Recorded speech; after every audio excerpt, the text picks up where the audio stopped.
반갑습니다. 소중비TV의 홍대표입니다. 코로나가 심합니다. 마스크 단디 끼고 다니십시오. 사투리가 너무 심하죠. 안경에 습기도 쳤다. 오늘은 제네시스 EQ900 제네시스 G90 계열인데 제네시스 중에 EQ900이 제일 저는 비운의 차라고 생각합니다. 왜 그런지 이유 설명 한번 해보고요. 부품값에 대해서 한번 설명해 볼게요. 이게 수입차랑 얼마나 부품값 차이가 나는지, 싼지 비싼지 한번 봅시다.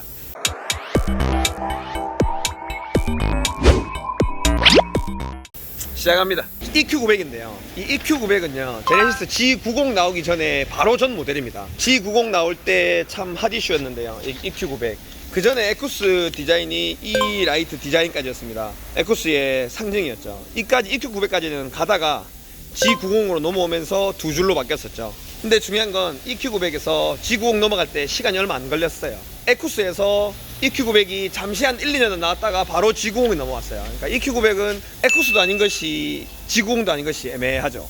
외관은 제네시스 G80 앞에랑 비슷하게 생겨서 구분이 잘 안 가고요. 뒤에는 에쿠스처럼 생겨가지고 또 에쿠스인지 아닌지 모르는 사람은 또 모를 수 있어요. 애매합니다. 근데 또 중요한 건 실내는 또 G90이랑 또 비슷해요. G90은 사실 이거보다 훨씬 더 고급스럽긴 합니다. 근데 이건 에쿠스의 디자인에서 한 단계 변경된 거예요. 여기 G90도 요런 다이얼이거든요. 요 기어봉을 써요.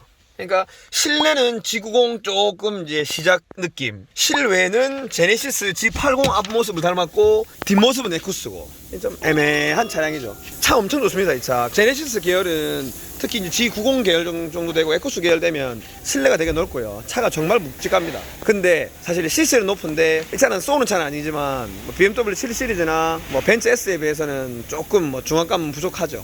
그래도 조선의 S클래스 아닙니까? 괜찮습니다. 나름 괜찮은 차라고 생각합니다. 또 왜 더 괜찮은지, 왜 더 가성비 있는 차인지 한번 보여드릴게요. 이 차는 뭐 벤츠 S클래스, 그 다음에 BMW 7 시리즈랑 비교해야 되는 차인데요. 부품값이 지금 제가 총결을 이렇게 뽑았습니다. EQ900 총결을 뽑았는데요. 거의 4배 차이가 납니다. 4배 이상. 왜 그런지 한번 보여드릴게요. 제가 보통 부품값 설명할 때요, 앞범바부터 본네트 해서 한쪽 전체로 다 하고 휠하고 뒤쪽에 트렁크, 뒷범바까지 해서 부품값을 총계를 다 냅니다. 그렇게 하면 보통 벤츠 E클래스나 BMW 5 시리즈급으로 하면요 1700, 1800, 1900 정도가 나옵니다. 근데 벤츠 S로 가면요 그거보다 한 20% 정도 더 비싸거든요. 2천만원 넘어요. 아우디 A8로 했을 때도 그때 보면 2천만원이 넘었습니다. EQ900은 얼마 나오느냐, 총계를 마지막에 알려드릴게요. 일단 하나하나 설명드리겠습니다. 여기 앞범퍼는요, 앞범퍼가 15만원 합니다. 15만원이면요 이거 엄청 싼 거예요. 벤츠 S는 100만원 합니다. 그러면 이 부품값이 6배 차이 납니다. 어마어마하죠. 라이트가, 이 차가 이거 88만원 합니다. 라이트 88만원. 벤츠 S클래스로 가면요 최소 3, 400, 아세이로 하면 5, 600 이상입니다. 요것도 한 5배 이상 차이 나요. 그리고 이 그릴, 이 전체 이 라데다 그릴이 21만원. 제네시스 G80하고도 거의 비슷해요. 진짜 싼 겁니다. 그리고 이 제네시스 마크 15,000원밖에 안 해요. 벤츠는요 이 마크 하나에 한 돈 10만원씩 합니다. 최소 5만원 이상 하고요. 비싸요. 엄청 가성비 있습니다. 그다음에 본네트는 51만원. 본네트도 51만원이면 벤츠 S에 비해서 한 3배 이상 저렴한 겁니다. 그리고 여기 아펜다 143,000원.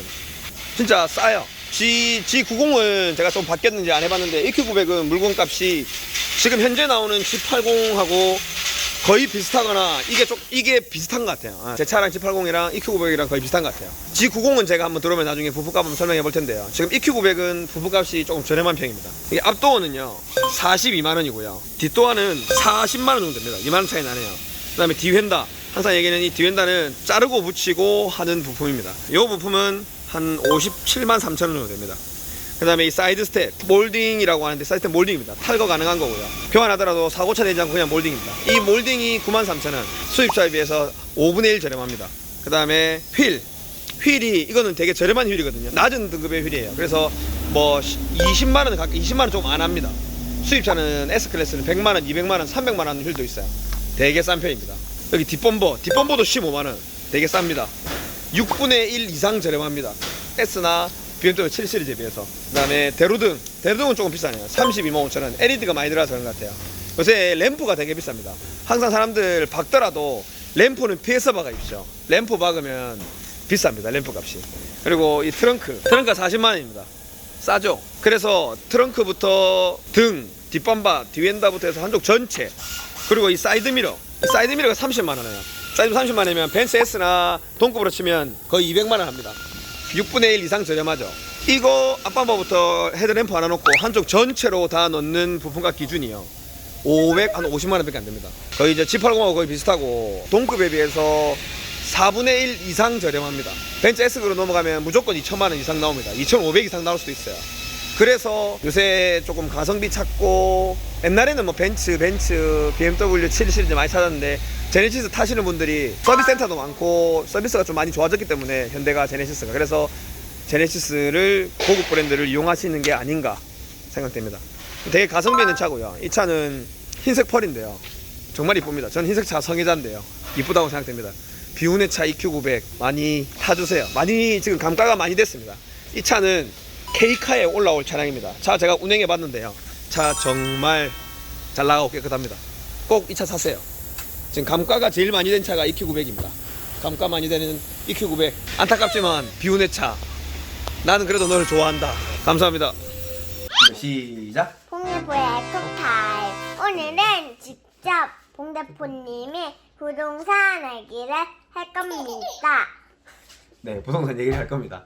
부산이 이번에 갑자기 거의 뭐 전 지역 조정 지역이 다 됐고요. 울산, 대구, 창원, 파주 뭐 엄청나게 조정 지역 범위가 많이 넓어졌습니다. 부산은 심지어 영도까지 또 들어갔어요. 영도는 진짜 마지막에 끝물에 오르는 거고 이제 조금 오를까 말까 하는데 참 영도가 참 불운합니다. 해운대에서는 반송도 그렇고요. 좀 안타깝습니다.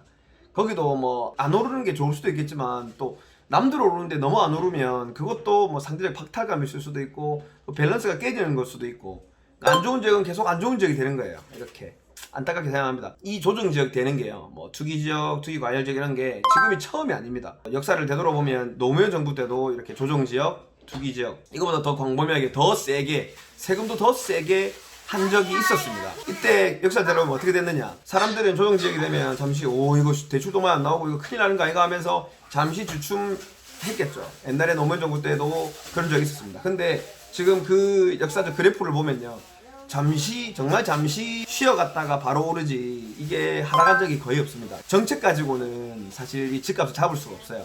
지금도 계속 나오지만 정책이 나오면 나올수록 꼬이고 집값이 더 오르고 있고 풍선 효과가 나오고 있어요.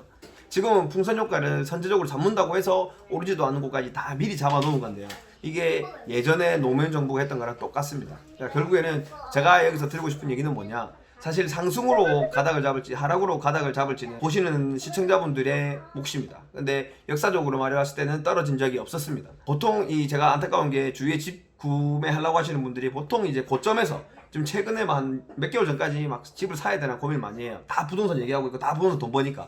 그때는 사실 고점이 맞았고 지금 조정 지역이 돼서 잠시 조정을 받았어요. 그러면 이런 때가 차라리 이제 실거주를 잡을 수 있는 기회가 될 수도 있습니다. 상승으로 할지 하락으로 할지 기준은 잡으시고요. 근데 저는 역사적 기준으로 볼 때 노무현 정부 때는 이거보다 거의 지금 똑같은 정책을 쓰고 있고 거의 비슷합니다. 효과도 집값 상승을 불러온 효과도 똑같고요. 선택은 본인의 몫입니다. 제 생각에는 조정 지역이 상급지로 갈아타게 할 수도 있는 기회라고 생각합니다.